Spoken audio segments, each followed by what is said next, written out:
आज की इस कड़ी में हम स्वतंत्रता सेनानी और भारत के पूर्व राष्ट्रपति ज्ञानी ज़ैल सिंह को याद कर रहे हैं, जिनका जन्म 5 मई 1916 को पंजाब के फरीदकोट में हुआ था। ज़ैल सिंह महज 15 वर्ष की उम्र में ही स्वतंत्रता आंदोलन में सक्रिय हो गए थे। 1938 में उन्होंने अपने गृह जिले फरीदकोट में कांग्रेस पार्टी से संबद्ध एक राजनीतिक संगठन प्रजामंडल की स्थापना की। पुलिस ने उन्हें गिरफ्तार कर लिया और 5 साल की जेल की सजा दी गई। सिख धर्म ग्रंथों की उनकी विद्वतापूर्ण महारत के लिए उन्हें ज्ञानी कहा जाता था। फरीदकोट के महाराजा के शासन का विरोध करने के लिए कई बार जेल जाने के बाद उन्होंने अपना पहला नाम जर्नैल से बदलकर ज़ैल कर लिया था। 1947 में उन्हें नवगठित पटियाला और पूर्वी पंजाब राज्य संघ का राजस्व मंत्री बनाया गया था। बाद में ज्ञानी ज़ैल सिंह 1956 से 1962 तक राज्यसभा के सदस्य रहे। वे 1972 में पंजाब के मुख्यमंत्री बने। 1980 में वे लोकसभा के लिए चुने गए और गृह मंत्री के रूप में कार्यभार संभाला। 1982 में उन्हें सर्वसम्मति से राष्ट्रपति बनाया गया और वे इस पद को संभालने वाले पहले सिख थे। 25 दिसंबर 1994 को चंडीगढ़ में ज्ञानी ज़ैल सिंह का निधन हो गया।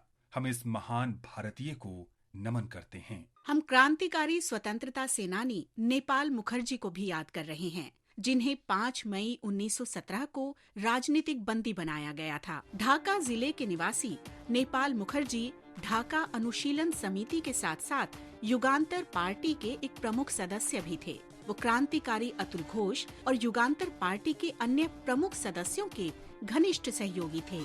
नेपाल मुखर्जी को 1916 में नजरबंद किया गया था और 5 मई 1917 को राजनीतिक बंदी बनाया गया। उन्हें 4 जनवरी 1919 को रिहा कर दिया गया और बाद में फिर से गिरफ्तार कर लिया गया था।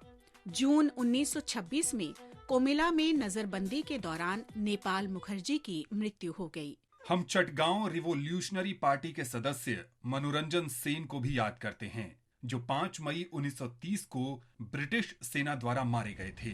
मनोरंजन सेन ने 18 अप्रैल 1930 को चटगांव शस्त्रागार छापेमारी और 22 अप्रैल 1930 को जलालाबाद पहाड़ी पर ब्रिटिश सैनिकों के खिलाफ लड़ाई में भी हिस्सा लिया था। 5 मई 1930 को चटगांव में यूरोपीय आवासीय क्षेत्र पर छापा मारने की योजना में ये शामिल रहे।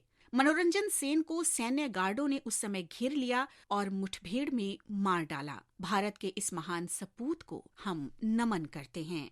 हम शहीद शादी खान को भी याद करते हैं, जिन्होंने 1857 में भारतीय स्वतंत्रता के पहले युद्ध में भाग लिया और विभिन्न अवसरों पर अंग्रेजों से लड़ाई लड़ी।